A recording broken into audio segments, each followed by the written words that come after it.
Unsiloed podcast is produced by University FM, elevating the stories of your institution. Welcome to Unsiloed. This is Greg LeBlanc, and I'm here today with Martin Gayford, who is a writer and art critic, author of numerous books. One called A Man with a Blue Scarf, about your experience with Lucian Freud, Modernist and Mavericks, which you, I think, wrote with David Hockney. Also a book called Shaping the World on Sculpture, a book on Venice, and History of Pictures, going all the way back to caveman days. You got this little one here called The Pursuit of Art, and the most recent book, which I think it's kind of a magnum opus of yours. Is that, can we use that term, I guess? Well, it's flattering, but yes, I like to think of it like that, yes. Yeah, and it's called How Painting Happens and Why It Matters. Welcome, Martin. Thank you. It's very good to be here. So, I mean, one of the paradoxes that I was struck with when I was reading this book is that throughout the book, you kind of make the point that it is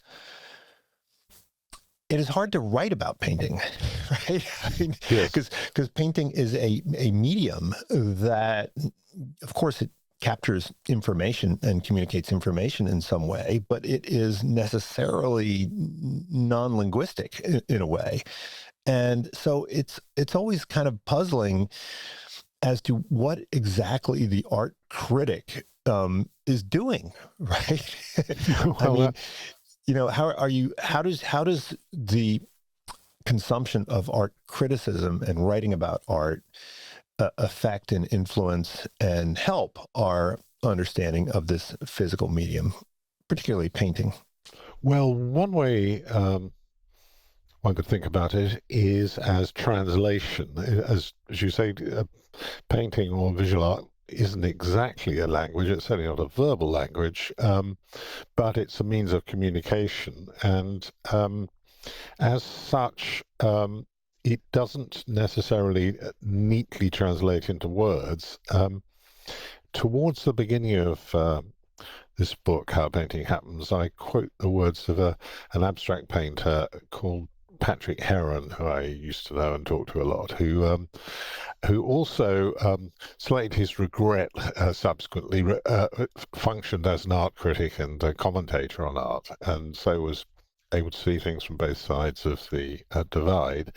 And I asked him once whether he thought that a work of visual art such as a painting could be exactly described and analyzed in words, and he said, well, actually no, it just can't be got right.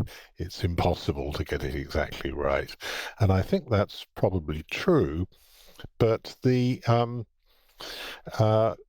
what one might then add in defense of the profession or occupation of writing about art is that it is useful to have translations for the public, and translations can be more or less accurate, and I think that's one of the things that writing about art does, is it functions as a way of pointing at what works of art are doing and suggesting possible interpretations and meanings. You're an intermediary between the public and the artist in that respect.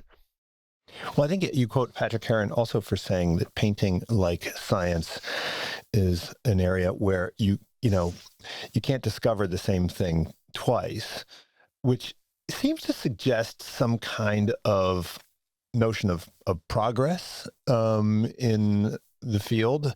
But you also throughout the book make the point that there's something timeless about a painting, right? That you can, look at those cave paintings in Altamira, and they speak to you in a way that doesn't require the same amount of translation as would be required, presumably, if we overheard the speech of these folks, right? Well, which would be right. completely unintelligible to us. Yes, and we're never going to understand anything about their religion or their arrangements of their society and so forth. But yes, that was something which, that was my immediate reaction when I managed to get into one of the few caves in southwestern Europe, which are still open to the public, although albeit with some difficulty. It wasn't Altamira; it was in the Dordogne in France. But standing in this narrow cranny, looking up at a frieze of bison painted 20,000 years ago, 25,000 years ago, or something like that. My immediate reaction was the people or person who made this was somebody exactly like us. You can sense that, and you gather a lot of information about the way they looked at those animals, the way they therefore thought about those animals. There is communication happening there. Overall, I'm not sure Patrick was right about art making progress. It's possible that certain areas get rather worked out, and therefore it's difficult for anybody to carry on doing that. But there's always the possibility that some artist will come along and do what was previously thought to be impossible. I mean, a lot of people were saying, not at the end of Lucian Freud's life, but actually quite early on in his career, that figurative painting was dead over and out. You couldn't do it after Cézanne; that was finished. And Lucian just rather obstinately ignored that dictate, and many, well, not everyone perhaps, but many would say with great success. Yeah, I mean, there seemed to be a time when people thought that painting was dead. I know when I was in school I went to, there was a strong tradition of representational art, and they were seen as sort of, holdouts.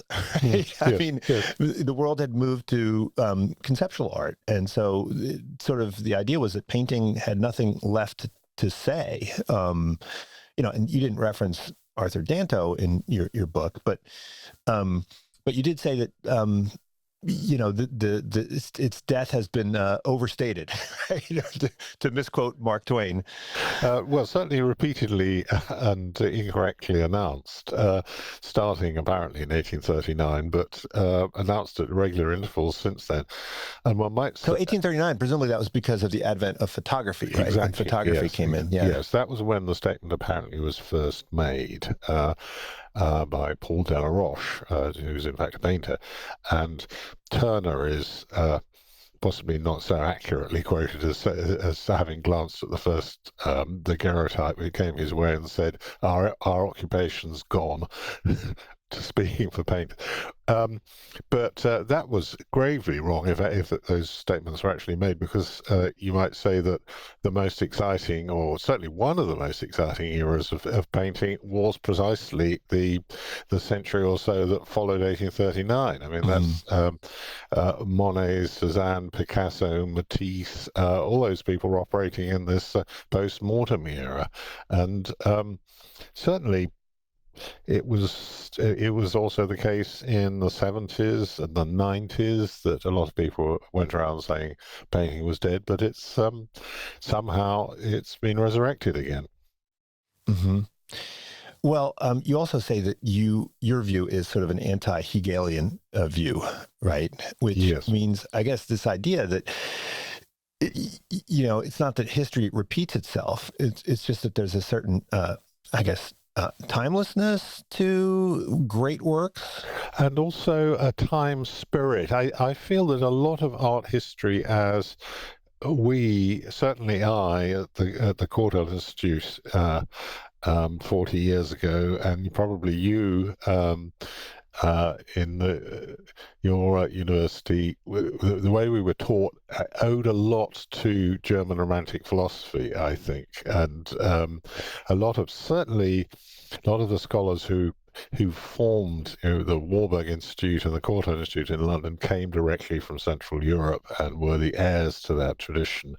And obviously it's got a lot to be said for it, but it's part of a view that history has a direction. There's a time spirit which molds each epoch. So everybody who's working in 1630 is reflecting the Baroque spirit, and 70 years later they start reflecting the Rococo spirit, and then the neoclassical spirit, and so forth. One might question how much artists actually saw what they were doing like that, understood it like that, and that's certainly the case with contemporary artists. I would go so far as to say that almost no artist I've ever spoken to will admit to being a member of a group or a movement. You can't find a pop artist. They all deny that they're pop artists, all the ones I've spoken to. I believe Willem de Kooning said when the abstract expressionists had some sort of meeting and decided to name themselves the abstract expressionists, de Kooning was a dissenter and said it's fatal to name ourselves. And one of my books was a biography of Michelangelo, and it occurred to me while I was writing it that had I been able to interview Michelangelo, who I suspect would have been rather a difficult interviewee, he would have vehemently denied being a Renaissance artist, and and he would have had arguments to support that.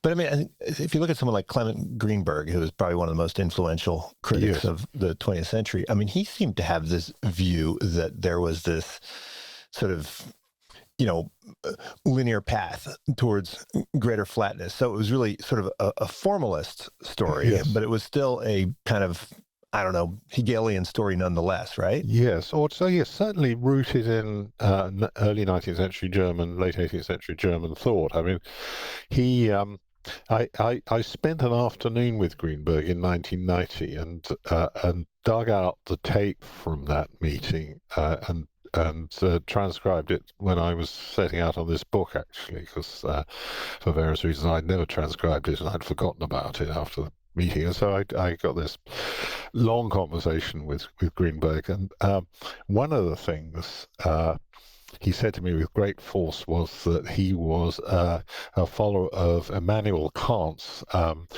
critique of judgment, and he quoted it, and he said, "Man, that's good." So he was directly part of that tradition. I mean, there's certainly no disgrace in that. It was he was Greenberg. I would describe as a fighting highbrow. He was a real intellectuals, but I'm skeptical about the idea of art having a direction. It seems to have a direction for a while, and then somebody comes along and does something which is completely opposite to the direction, and one just has to, as a historian, just has to shrug one's shoulders and accept that. Well, he also was skeptical of the whole idea that art could have meaning. I was kind of struck by the conversation you had with him about Rothko, for instance, right? And so, he said, well, these paintings don't mean anything. I mean, that's a difficult position to hold. Is that a common point of view in? It may not have a meaning that you can translate directly into prose, but I mean, is that a position that is common among art critics? Well, I suppose if you're a formalist, if you're a Greenbergian, you are committed to believing that no image has a meaning in that sense. It seems to me to be very much a matter of individual response. I mean, I myself, when I'm a great admirer of Rothko, love his work, but sitting in front of it, I don't really find myself thinking about doom and tragedy and eternity and those deeply serious subjects that he insisted were the subject of his art. But some people do. I did. Last autumn, I did a conversation in London in front of an audience with Tracy Emin, and she related how the first time as a young woman she went to the Tate Gallery, she'd never heard of Rothko, and she was looking for something else. She was a fan of expressionism. She was after a Munch or a Beckmann or something. She happened to pass this Rothko, and she just couldn't stop looking at it. And she had tears rolled down her face, and she could never forget it. And she actually had the sort of emotional response which Rothko insisted was correct. The bit I'd dispute is whether there is such a thing as a correct response to a work of art. Other artists have said to me that actually any response that somebody comes up with is valid as far as they're concerned. Right, but there is something about the physical presence of a painting, right, that is not easily mapped over completely to some kind of reproduction, right? There's something about being in the presence of, I mean, most of us who study art history, we study in a darkened classroom with slides. You have it projected on the wall. And I mean, that necessarily skewed your discussion of the work away from the physical properties of the work. What is translatable into reproduction and what is not?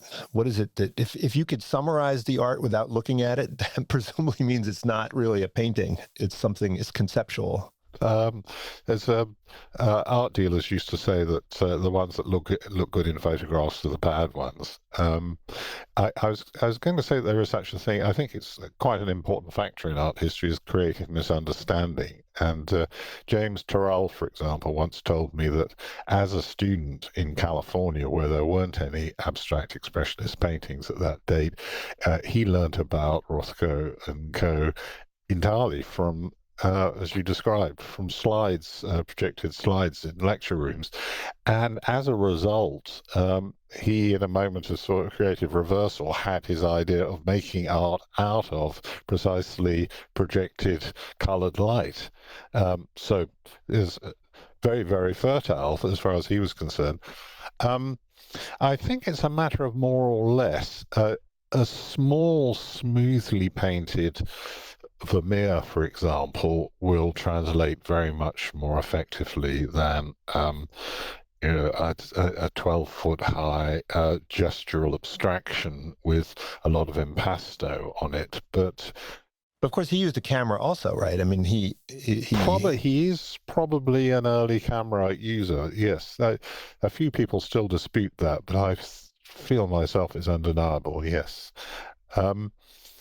That comes into it, but even in the case of Vermeer or Richard Estes or somebody who's definitely using a camera, there are extra elements which Damien Hirst, in conversation with me, described as the deliciousness of painting. He said he'd just bought a painting which was about to John Curran. He was looking at it on his wall, and he said there's something about that paint. It's like ice cream or something. You want to eat it, and it's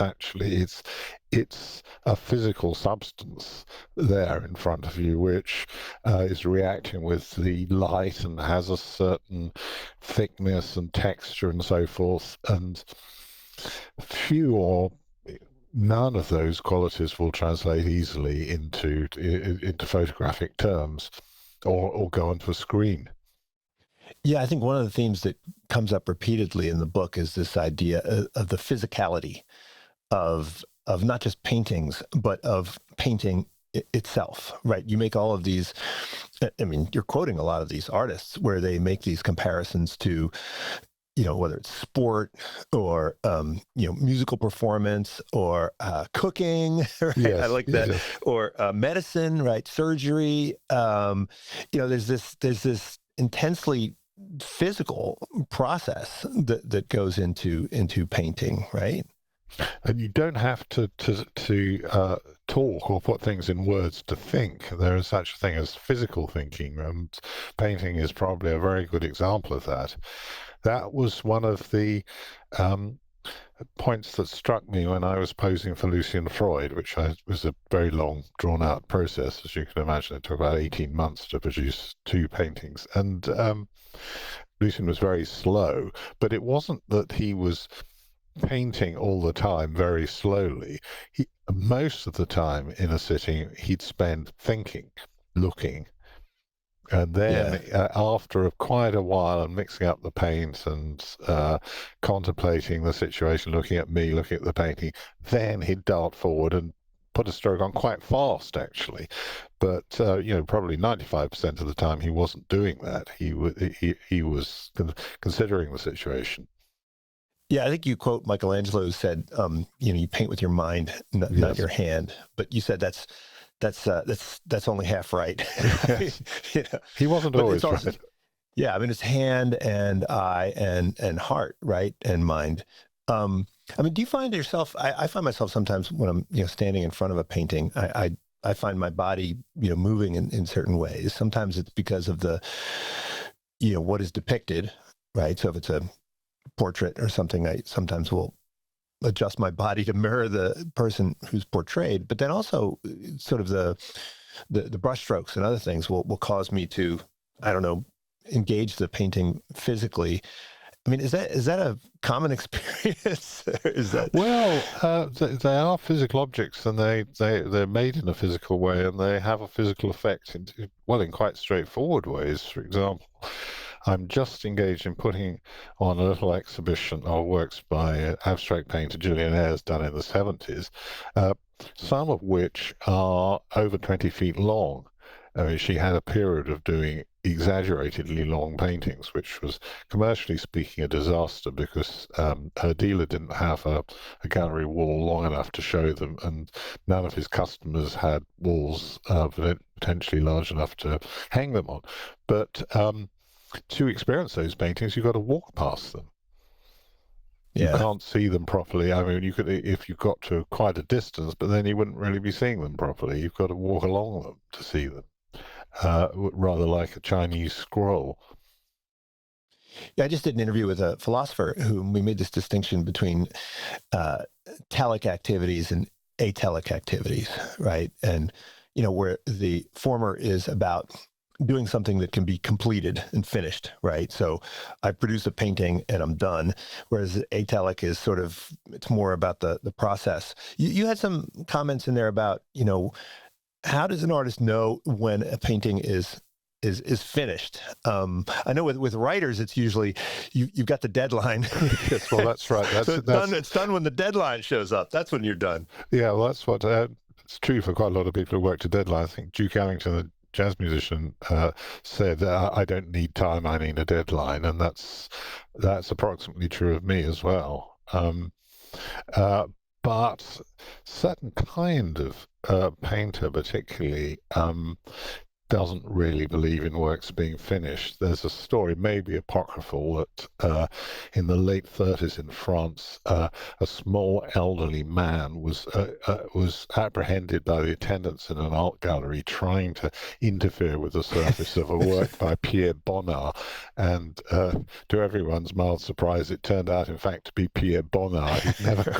He'd never quite been happy with that painting, had smuggled an easel and a palette rather, and paint under his coat. And so it may not be true, but it's I think a lot of painters would have that urge, and I suggest it comes into art history approximately with Rembrandt, or maybe late Titian. Rembrandt's actually more or less on record as saying, this picture is finished when I think it's finished, and not when you, the customer, the commissioner, think it's finished. And that automatically makes the whole thing open-ended. And is it finished? From observation, that was a question which wasn't open and shut as far as, say, Lucian Freud was concerned. It was actually quite bothering. It was more, I think it's finished, but he'd leave it for a day or two, and maybe it wasn't quite finished. He'd get people to have a look at it who he trusted, his friend Frank Auerbach, to advise, is it really finished? It's I suppose, for a medieval fresco painter, it was clear when the paint was dry and the finishing touches had been put on. That was it. Everyone knew that was finished. But it becomes increasingly a matter of doubt and debate as time goes on. In this book, there are a lot of conversations that you've had with contemporary artists. And I always wondered, what's the benefit of talking to the practitioners, right? I mean, because it seems like, well, on the one hand, you want to hear what their perspective is. In some ways, they don't really know what they're doing. I mean, if you're an anthropologist and you talk to people in some society, I mean, so much of what they do is just second nature, right? And, they're not in the business of necessarily introspecting or reflecting on what they're doing. I mean, what can you learn from talking to artists that you couldn't learn by just looking at art? And what are some things that you can't learn from talking to the artists? Well, even if they don't know what they're doing, they probably have a more informed variety of ignorance than the average person or even the average art critic. I mean, there is a place for, a contemporary artist said to me the other day, we were talking about Greenberg, in fact, and his habit of going to studios and telling artists what to do, with advice which sometimes was well received and sometimes not. And he said, well, actually, sometimes I would quite welcome somebody coming into the studio and telling me what the hell I'm doing, which was, it's interesting, flattering to the critic. Well, there are broadly two schools about they should one talk to artists question. A critic, a good friend of mine and a colleague, once told me, in his view, a critic should never be friends with artists because it polluted one's judgment, and one might be tempted to be kinder to their works than one really should be. Yeah, it's like an accountant. If you're auditing a company, you don't want to be friends with the CFO, right? Well, yes, but figures and financial affairs are a good deal more cut and dried than art. And this remark was made as a dinner party, and one of the other guests was a very eminent art critic called David Sylvester, who actually built his whole career on talking to artists, talked a great deal to Francis Bacon, to Giacometti, to all sorts of people. And his riposte was that he thought all art critics and art historians should talk to artists, if only to discover how artists don't think. He suggested quite a lot of art history is based on a mistaken idea of how artists might think. I think painters usually have a lot of thoughts about art, and if not directly about their own, often about other people's, and they'll see it in a different way from the way that a non-artist will walk into a gallery. And actually quite a lot of what I quote in the book is artists talking about other artists, often from quite sort of deep in the past. Yeah, that's what struck me, is how much art criticism artists are doing continuously. It seems like they are, continuously looking at other works. I mean, looking at their own works as critics, but looking at all of these other works. In the sciences, I mean, this is where I'd make a distinction with the sciences. In the sciences, I know people in the sciences that are completely unaware of anything that happened in their discipline more than, 10 years ago. But artists, they go back, and I mean, everyone goes back and looks at Rembrandt, right? I mean, I don't know. Not Altamira, yes. Yeah. And so it seems like the history of art and the practice of art are almost inevitably and inextricably linked. I think it's certainly true of painters. I mean, probably generally true of artists in all media, that they're extremely conscious of the history of what they do and tend to regard people who lived hundreds, even thousands of years ago as colleagues. David Hockney is just one of several artists, painters, who said to me, "Well, actually, I'm a caveman. I'm still painting on the wall of a cave." And or I think David said one of his ancestors was a caveman, and that's one of the reasons why I suggested I was anti-Hegelian. That I don't think it can really be suggested that art's making progress. It changes from time to time, but in terms of quality, Altamira is just as good as anything that's ever been done since. There's been no progress in quality since whenever that was, 35,000 BC. Yeah, but they're also, I mean, they're judging, right? They have very strong opinions about, what constitutes good and bad art. And can be savagely critical, more ruder than any critic would be in print, partly for legal reasons. The passion with which painters and artists think and talk about what other people do is really striking.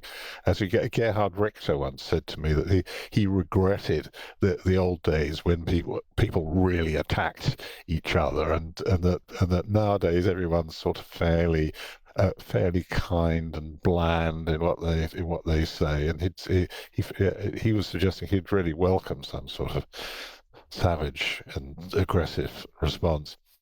But you said also that, even people who are very well educated in art, I mean, they have very immediate and visceral reactions to art. It's good or bad. I mean, I'm one of these people who is more inclined to suspend my judgment as long as possible and, learn as much as possible and spend as much time looking as possible before I'll let myself judge. But then again, I'm not an expert and I'm not a practitioner. How is it that people can have these very, very strong visceral reactions about whether a work is good or bad? Well, actually, I think first I'd say I think you're probably wise to suspend judgment, especially I think in an area where one's not completely familiar with what's going on, which is why judging new art is the most difficult thing. I think I did a couple of interviews with Ernst Gombrich towards the end of his life, and he in a sort of not entirely sympathetic way said to me, I do not envy what you do. It must be an extremely anxious business deciding what these brand new works of art, whether they're good or bad. And it's tricky when you're not familiar with the plot, what's happening, and that's why when artists make a sudden change, for a famous example being Philip Guston in the early 70s, suddenly did a right-angled turn and stopped being an abstract expressionist and started producing these rather abrasive figurative paintings, and almost nobody understood what was going on. Well, you also talk about these coups de foudre, right? Where, and sometimes it's surprising even to the people who it happens to, right? So you mentioned a couple cases where people who were not religious in any way had these very profound experiences when they encountered religious paintings. Well, I think, or like Tracy Emin encountering the Rothko, that certainly wasn't a programmed response because she'd never heard of Rothko, never seen one of his works before. I think it's possible to see something and just fall in love with it. I think more common is to get so familiar with an idiom that you can tell a good example of it without thinking, which is the Malcolm Gladwell calls the blink response. And several senior museum people have told me that they can walk into a room in an art gallery and which is full of, say, 17th century Italian paintings, and cast an eye around, and it's obvious that one over there on the left and one three across on the right, those are worth looking at, the rest not. Yeah. I mean, you talk also about how painters will often I guess, inhabit other painters in their formative years, and then sometimes go back and re-inhabit those artists. I remember my favorite exercises when I was in graduate school is when I had a professor ask me to, write a book review of one famous philosopher from the perspective of another, famous philosopher. I mean, what can these artists learn from painting like other painters? I think that's part of the. David Hockney feels that copying is a very undervalued discipline these days. He pointed out there's a copy by Degas of a work by, I think, Ingres. Anyway, more fairly exact copy, and he perhaps it's a Poussin, but his conclusion was what an enormous amount Degas would have learned by doing that. And possibly, I mean, you've got to have a starting point, haven't you? And even if your final the point of arrival is very far away.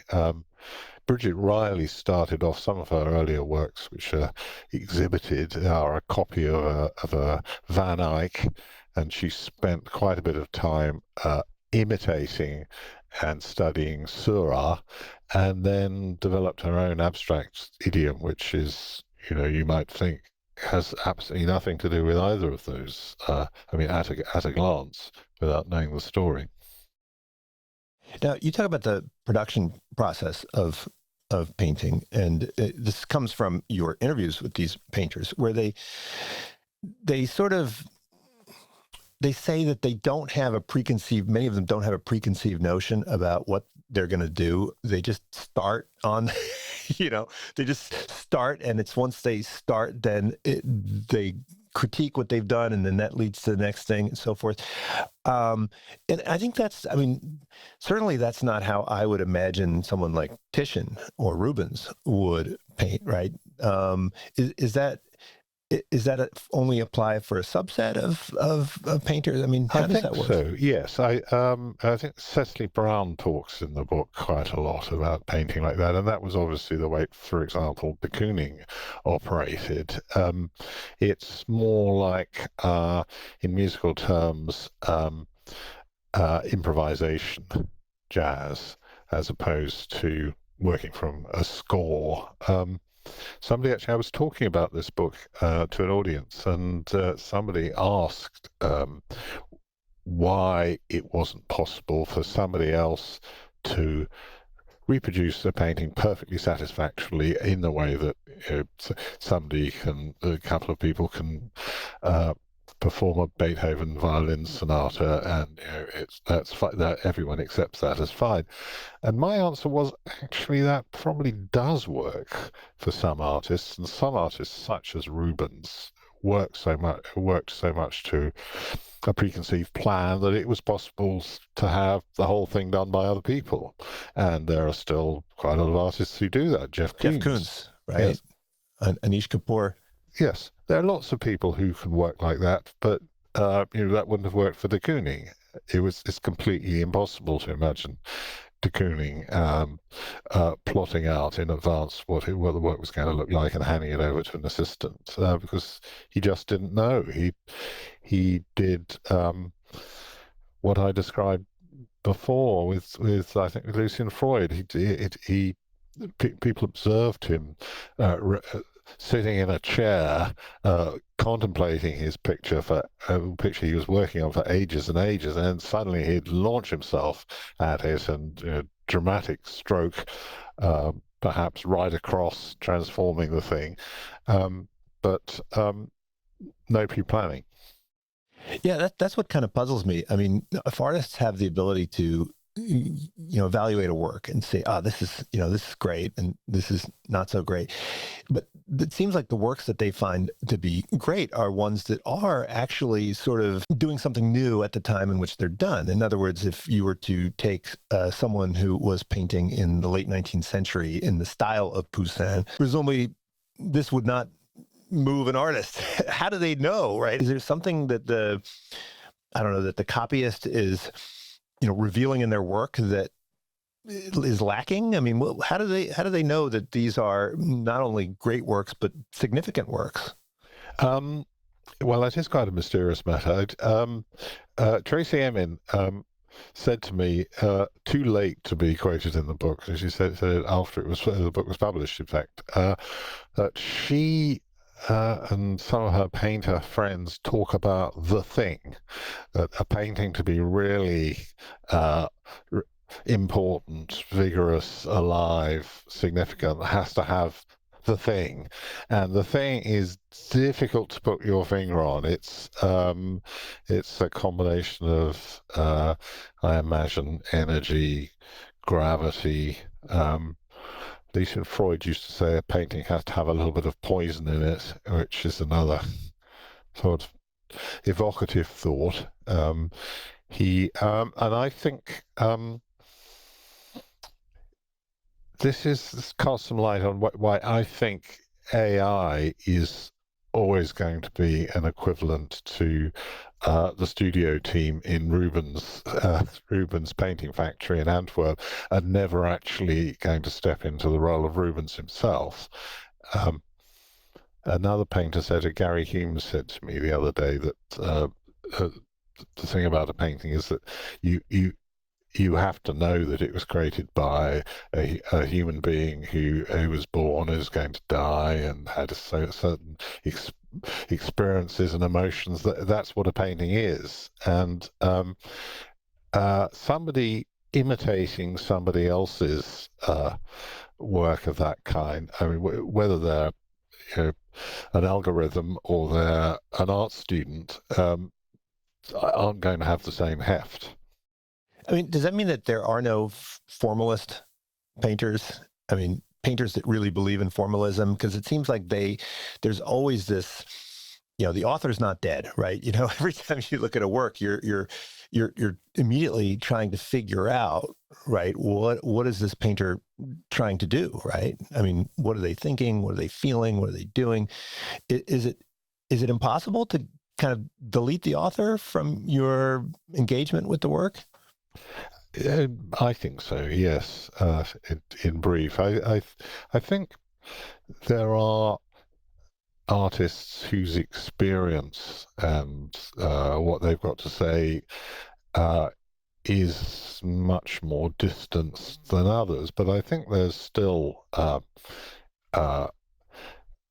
mentality and a life experience or so forth buried in a Mondrian, say, or an Albers, or a Bridget Riley. I think there's emotion there, and there's a certain sense of visual and physical excitement which has an emotional value as well, even when one's just looking at apparently at colored stripes. Well, another thing that comes up in some of these interviews that you had is that they sometimes refer to the painting, the work of art, as a subject and not an object. Like it has a logic of its own, or it has, it wants to be something. I mean, this is a very interesting construction. I mean, how does that work? As a painter. Well, it's not only painters who think like that.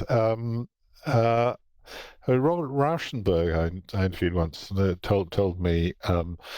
Well, one thing he says is, I want to be the first person to not know what my next work of art is going to be like. And he was pretty big on intuition and leaving your ego at the door of the studio and just letting what happens what was going to happen.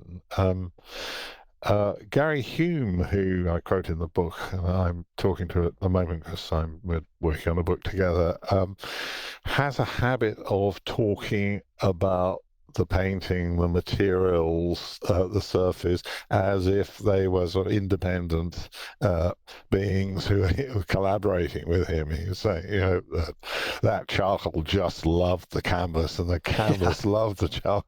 So he was just a bystander in this interaction. I imagine quite a lot of people, for the artists, perhaps not only artists, think like that.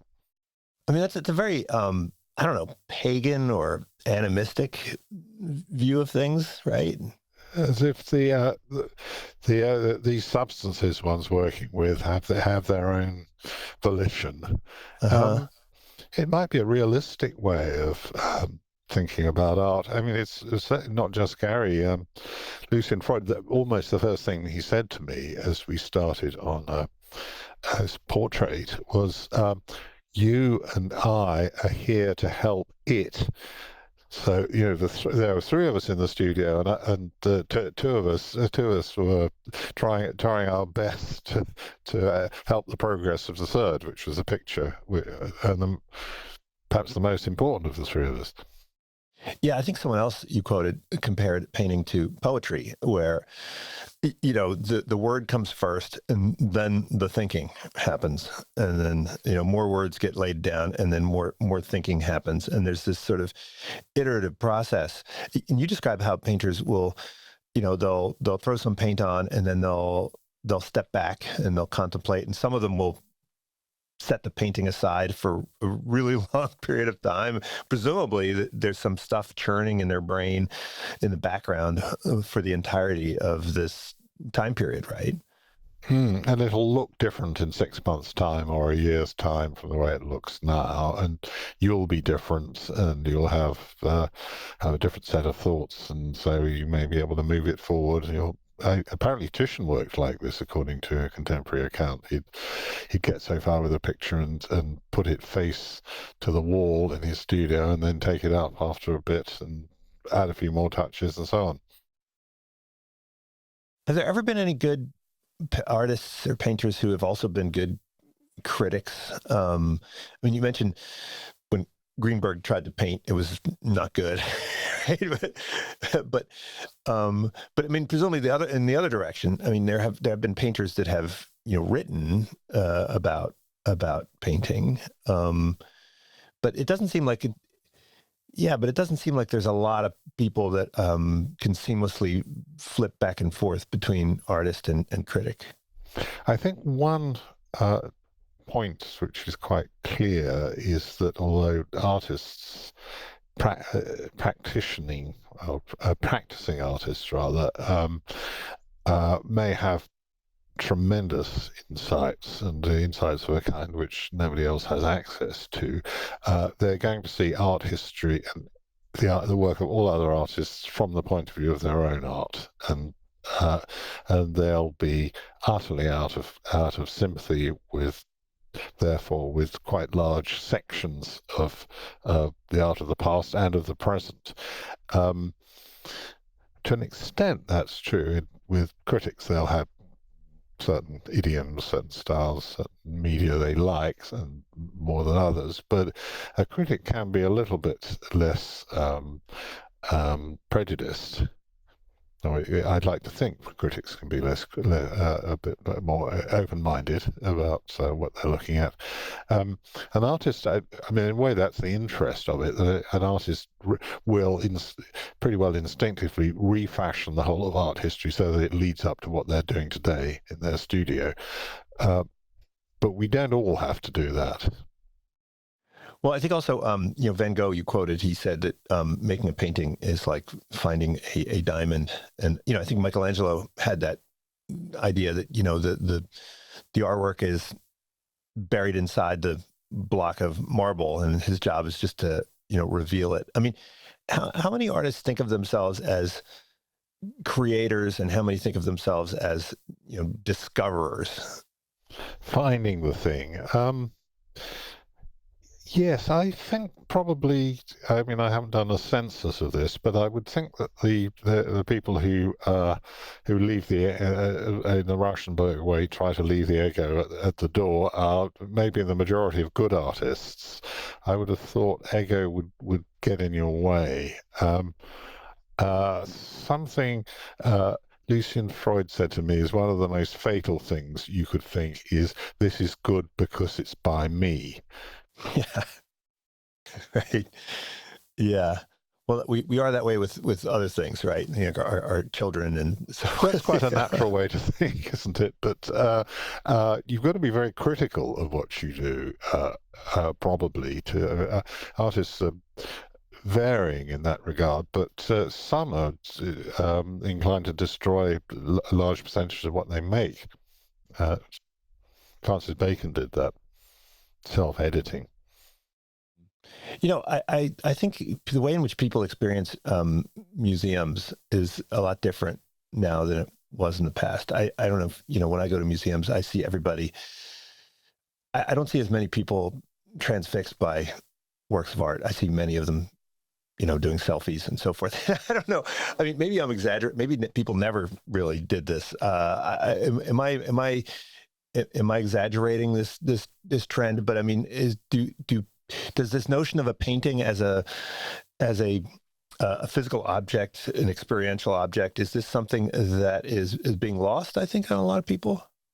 But maybe it needs to be reintroduced. There's certainly that tendency. I've watched people go around a room in an exhibition or a gallery and take a photograph of everything and not look at it, and then go into the next gallery, and maybe they look at the photographs afterwards. But it would have been better to look at the actual thing as well. Anyway, I would think. Well, one could reverse what you said. I think what you said is true, but I think it's arguable that therefore paintings, sculptures, unique works of art are what we need now, because they're the opposite of phones and screens and endless deluge of imagery and distraction which the modern world offers us. A painting is, if it's good enough, is something you can just look at for the rest of your life. And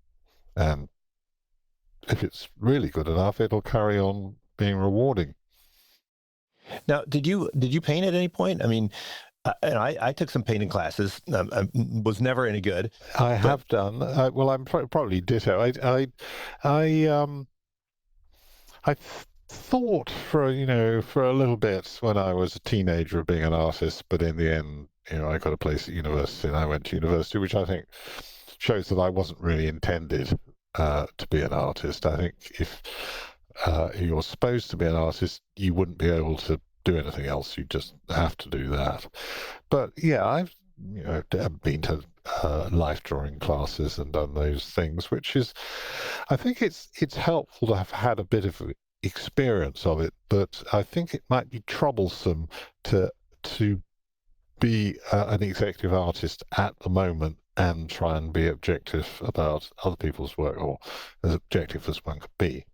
if I guess the question is, to become someone who can appreciate and inhabit a work of art, I mean, does it help to have a little? I mean, for me, I thought, if I hadn't spent a little time just playing around, I wouldn't be able to appreciate, say, Franz Hals or Fragonard in exactly the same way, because I wouldn't understand, the brush strokes and what they're really doing, like what it means to play around with this material. I think that's true, and I mean, to take another example, watercolor is something I did quite a bit because it's almost an inherited act in our family. My grandmother went to art school when she was young and used to do watercolors, and I'd sit next to her and do watercolors, and I'd make no claims for my watercolors, but that experience means that I have a bit more of a handle on what Turner was doing, say. And my cousin recently told me, he said, we were at a basketball game together, and he said, you've never played basketball, and so, you'll never see what I can see. And I was suitably humbled, but it was, there's truth in that, right? I mean, even if you play pickup basketball a few weekends, it helps you to see things that you wouldn't necessarily capture from just watching all sorts of videos and, highlight shows and so forth. Yes, I think that's true, and I think artists see that kind of aspect of other arts very, very clearly and interestingly. David Hockney told me once about an experience he'd had in the Institute of Chicago. He was looking at a John Singer Sargent and thinking how extraordinarily skillful the brushstrokes and so forth are. But here in a way is the punchline. He then went next door, and there was a Van Gogh on Van Gogh on the wall, and he said, "Ah, well, this is on a different level," and that second response is one maybe you don't have to be an artist to have. Right. Yeah. Well, look, I mean, I think one of the conclusions that you have in the book is that, every painting creates a new world, right? That the viewer can experience partially, and it expands one's. I think it's sort of it expands your universe, right? In a way, right? Your experiential depth. Yeah, the way you feel about life and the world is altered by knowing Rembrandt or knowing de Kooning or knowing Jackson Pollock or knowing Van Gogh or any of these people's work. That's just adds a layer. Again, I just keep quoting Lucian Freud, but he has some interesting things to say. He extolled the value of having some art on one's walls. He said it thickens your life. And towards the end of his life, he had some interesting things himself. He had a Corot above the mantelpiece and just a small Cézanne and bits and pieces. So the death of painting is premature, right? Painting will be with us. I would say it looks like it. It's if the death of something is announced repeatedly over nearly 200 years and it never happens, you start to doubt that it ever will. I mean, one could be wrong, but it actually seems to be resurgent at the moment. So I see quite a lot of very promising and brilliant artists under, say, 35 around. Who are painters. Well, Martin, thanks so much for joining me. This book is it's called How Painting Happens, and I definitely don't get the audio book. It is one of those books where you need to actually have the physical book. So thanks so much for joining me. Well, thank you, Greg, and great to talk with you. Unsiloed podcast is produced by University FM, elevating the stories of your institution.